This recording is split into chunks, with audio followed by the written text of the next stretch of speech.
I'm doing a 12-inch by 12-inch square, and then I'm coming back. That'd be like 100 millimeters. So I gotta cut that.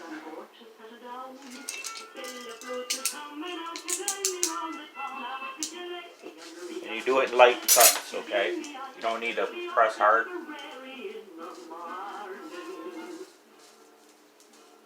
You can use a ruler to keep yourself straighter, but for me it's a little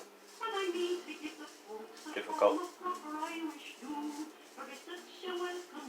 Now that we have our 12-inch by 12-inch square,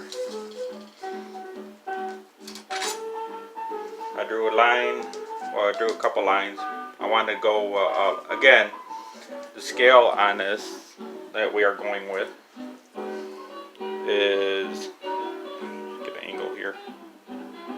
Alright, from here to here is a foot. 5 millimeters is a foot. This is 10 millimeters to 1. That means it's 2 foot, then 4 foot, then 6 foot, then 8 foot, then 10 foot, 12, and so on. So remember, a foot is 5 millimeters. Alright, let's see if I get 5 minutes out of this now. I gotta do something to the phone. But I have it at 100 millimeters, which is 20 feet tall, which is more than enough to do whatever work we need. So I'm going to cut that. Remember, light cut. Because once you get the light cut in, the second cut's easy.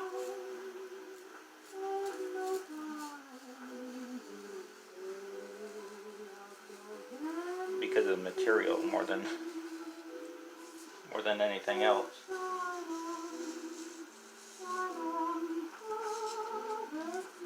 So now the material is guided on the second cut.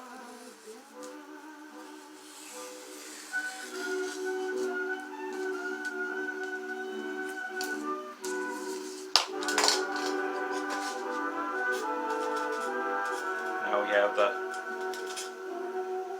building, the fascia, and the parking lot. Peel the paper off.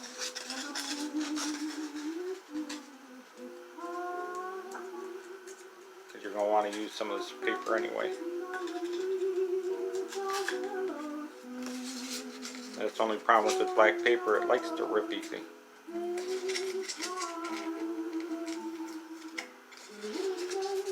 But if you get it just right, and then it'll still rip on you.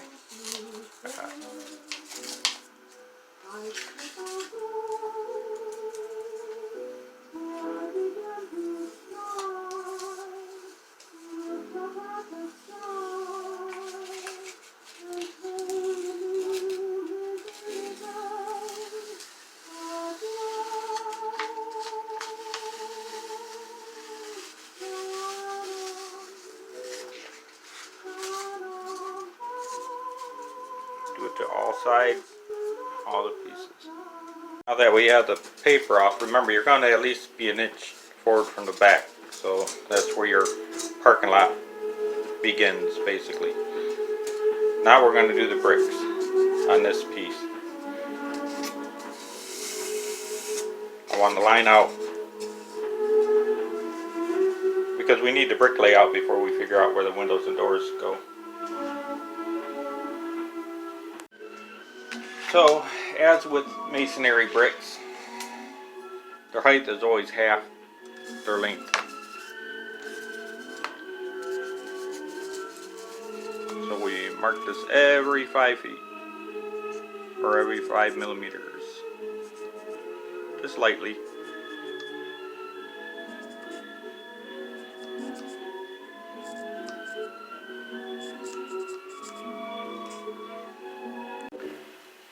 Do that on both sides.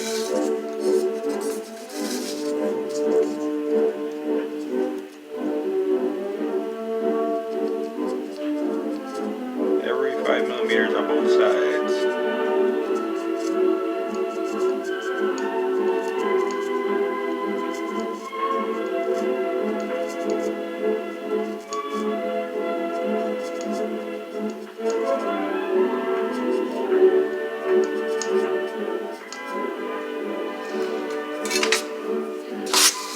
draw your lines straight across.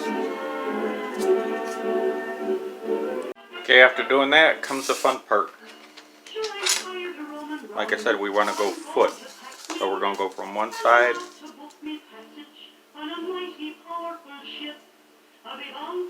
well, 2 feet for each length of the brick. So we got to mark every other one.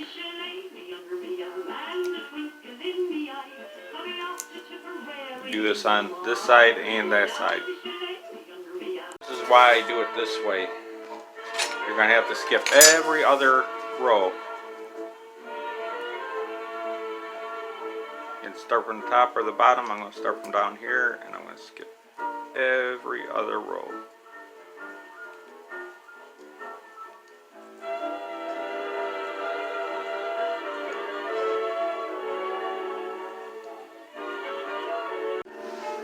So you go through and draw all the other vertical lines. Make sure you're lined up top and bottom.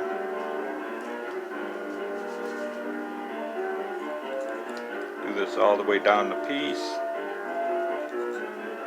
This is kind of hard to concentrate on, but you get the hang of it. You do this all the way down the piece, and then every split one we're going to do a half, so that way you got the offset bricks. Okay, now that the first part of the brick, the vertical brick part is done. Now we got to do the second part. We'll come the other way. And again, every 10 millimeters, put a mark, and it should be in the center of the previous one. I'm going to do that on both sides, and then fill in the blank spots. Alrighty, now we're doing the other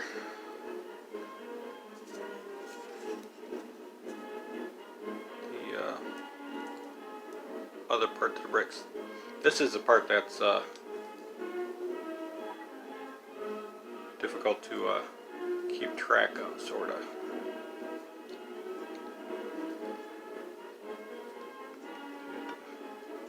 Sorry, my hand's in the way, but it's the only way I can do it.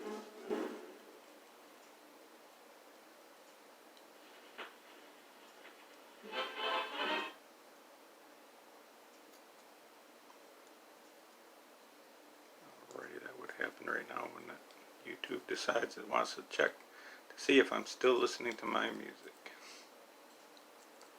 Only seems to do it on my playlist.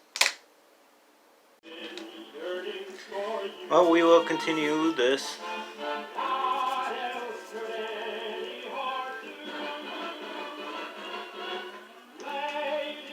Good to have a good light, because if you have a good light, then it makes everything easier.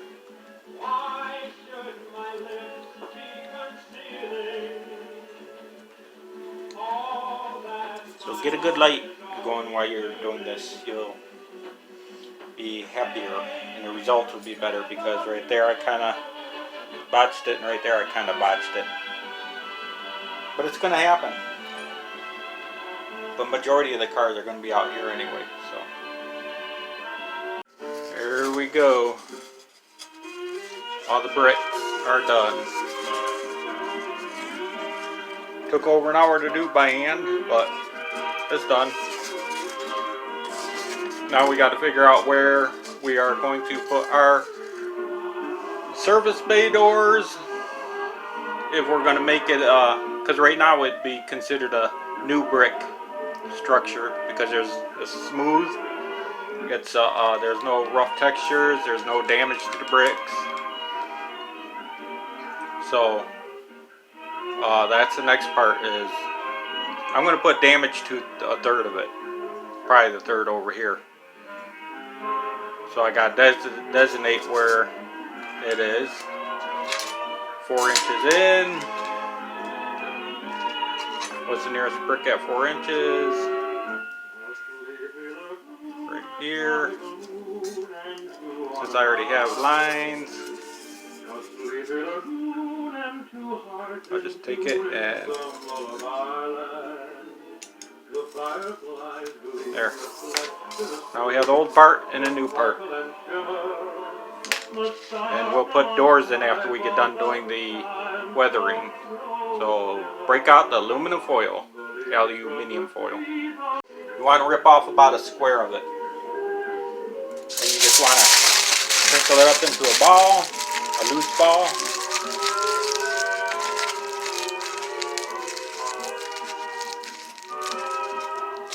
The more coarse it is,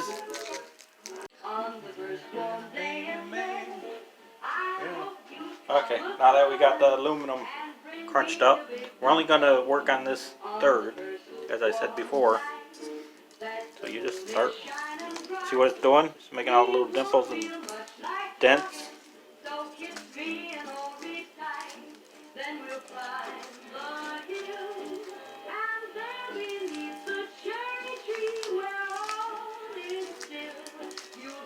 Depends on how old you want to make it. There. But, see the difference? See what the aluminum foil did to the texture? Now we got to determine where we want our doors and our windows. How high, how tall do we want the doors? How big do we want the windows? Where's the entry door going to be? I would say that this old part would become storage in this case. So I'm going to put, well, I can't because it's all old brick. I done put my foot up my own, you know what.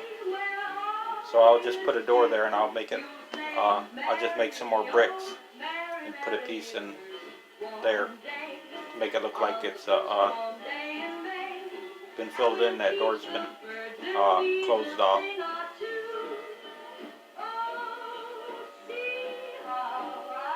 Emergency warning system. Not the first Saturday of the month.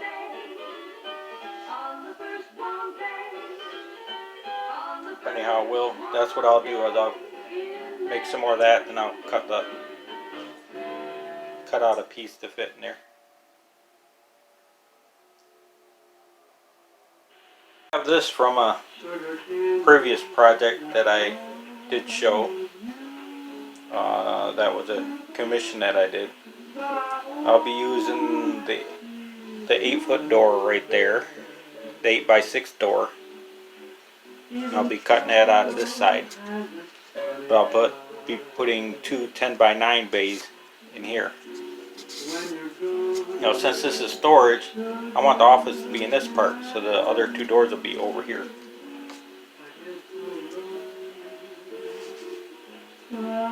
Again, we're going to do a 4-foot wide door here, but we need to come in to where our line of the brick is. So we'll come into here and 2-foot, we'll do a 3-foot door. We'll go all the way to that one. 7 foot, 2, 4, 6, and 7. We'll go right up to the top brick here, and then we'll go 4 feet in. Like I said, we're doing a 6-foot wide door, so that's 3, 2, 4, 6. Is that what I did on that other one? No, I didn't do a 6-foot door. We'll do a 10-foot wide. We'll do a 10-foot wide door. And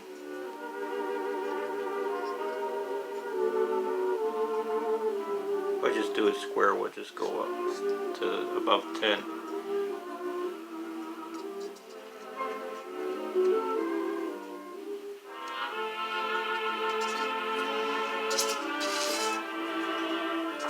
it just makes more sense.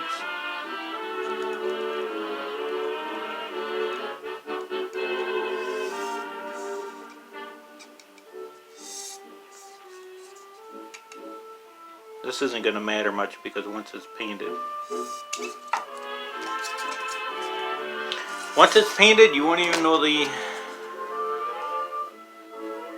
Sharpie was involved.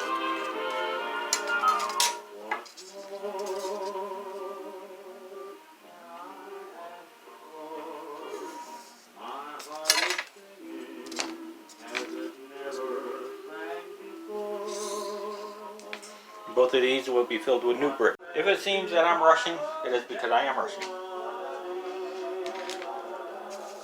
My son comes back in my custody here today and trying to get as much done as I can with this because once he's home I gotta 90% of my attention's gotta go to him. But we'll cut out the old door.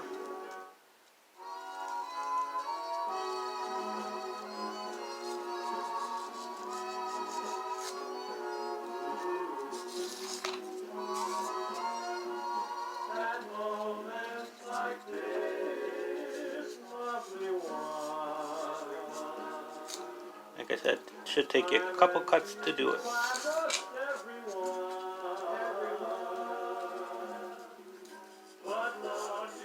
Even that old entry door will be.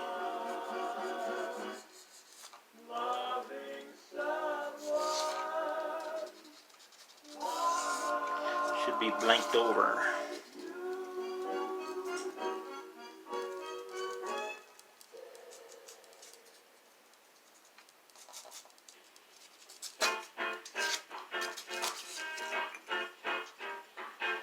Hey, y'all know this one.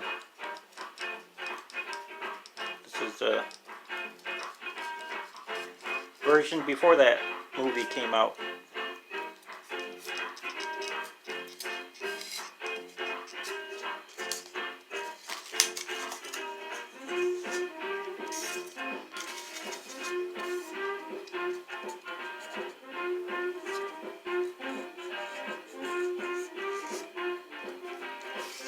Light passes should take you at least two, maybe three passes.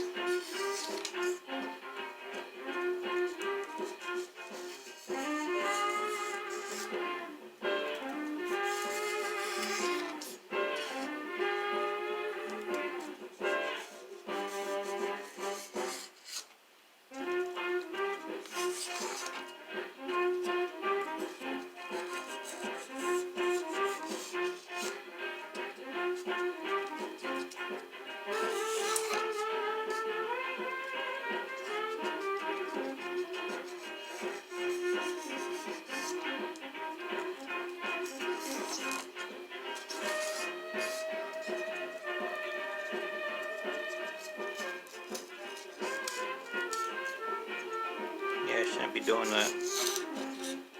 I think I went down. Oh, I'm gonna need that.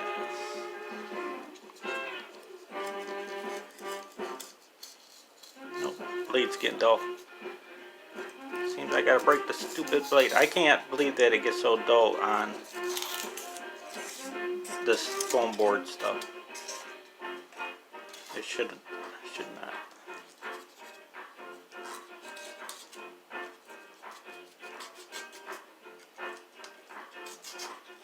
And if this, cut it to fit in these spaces here, and I'll use a shoe glue to glue it on the back. Now we have the doors.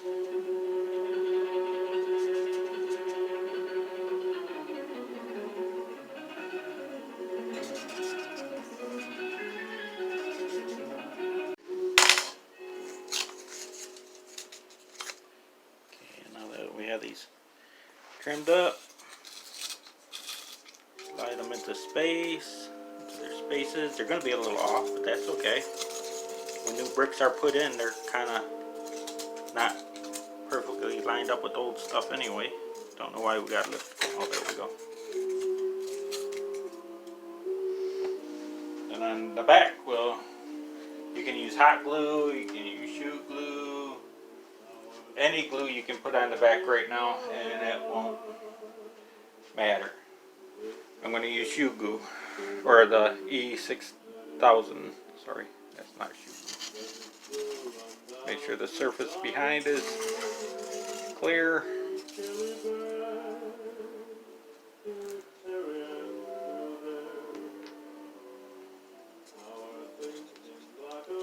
Go there.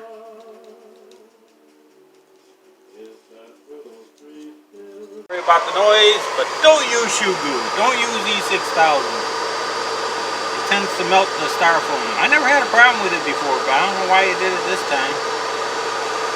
I've used the styrofoam before, but I use tacky glue, and I'm trying to force it to dry quickly. Trying to force the tacky glue to dry quickly with the hair dryer that I put in the top of my paint booth. So hopefully I can. I mean, it hasn't gone through more than 2/3. It hasn't gone through more than 2/3, so it hasn't affected the front of the image. So I think we're safe, but for you, don't do what I did.